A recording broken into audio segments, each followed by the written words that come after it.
News 18 Bangla আপনাদের সকলকে স্বাগত। খবর দিনভর নিয়ে আপনাদের সঙ্গে রয়েছে আমি তনয় এবং শুরুতে আমরা যে খবরের দিকে নজর রাখবো, মোদী সরকারকে এবার কার্যত তুলোধনা করলো ল্যান্ডসেট এবং করোনার দ্বিতীয় ঢেউয়ে কাবু দেশ। করোনা লাগাম ছাড়া সংক্রমণের জন্য মোদীকেই রীতিমতো তুলোধনা করলো দ্য ল্যান্ডসেট এবং তাদের যে একটি সম্পাদকীয় সেখানেই মূলত প্রকাশ করা হয়েছে। এই নিয়ে আমরা আরো বিস্তারিত জানবো।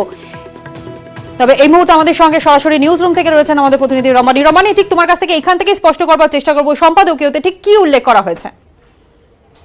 একেবারেই তনা, যেটা দেখা যাচ্ছে যে দ্য ল্যান্ডসেট যে জার্নাল, মেডিকেল জার্নাল, সেখানের যে সম্পাদকীয় সেখানে কিন্তু মোদী সরকারকে রীতিমতো তুলোধনা করা হয়েছে করোনার এই লাগাম ছাড়া যে সংক্রমণ, দেশ যে করোনায় কাবু তার জন্য।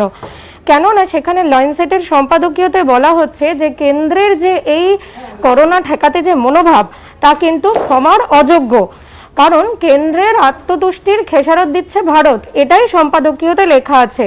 কারণ দেখা যাচ্ছে যে ল্যান্ডসেটের সম্পাদকীয়তে উল্লেখ যে করোনা রোখার থেকেও মোদী সরকার কিন্তু সমালোচনার টুইট মুছতে বেশি আগ্রহ দেখিয়েছে।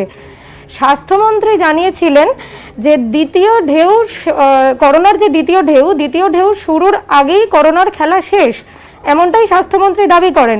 কিন্তু জানুয়ারিতে আইসিএমআর এর যে গবেষণা, সেই গবেষণাতে কিন্তু দেখা যাচ্ছে যে আইসিএমআর তথ্য দিয়েছিল যে ভারতের জনসংখ্যার মাত্র 21% মধ্যে অ্যান্টিবডি তৈরি হয়েছে।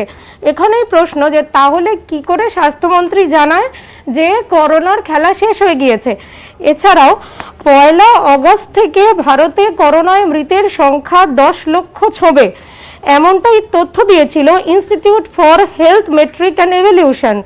যদি এই তথ্য সত্যি হয় তাহলে সেক্ষেত্রে মোদী সরকারই দায়ী থাকবে, এমনই ল্যান্ডসেটের সম্পাদকীয়তে উল্লেখ করা হয়েছে। এবং ল্যান্ডসেটের সম্পাদকীয়তে বারবার করে বলা হয়েছে কেন্দ্রের যে মনোভাব তা কিন্তু ক্ষমার অযোগ্য। সেই জন্য করোনার লাগাম ছাড়া সংক্রমণের জন্য মোদীকে তুলোধনা করলো দ্য ল্যান্ডসেট, এ কথা বলাই যায়। একদমই তাই রমানি, যেমনটা তুমি আমাদেরকে জানালে। আরো একবার আপনাদেরকে জানিয়ে রাখি, কেন্দ্রকে রীতিমতো তুলোধনা এবং সেই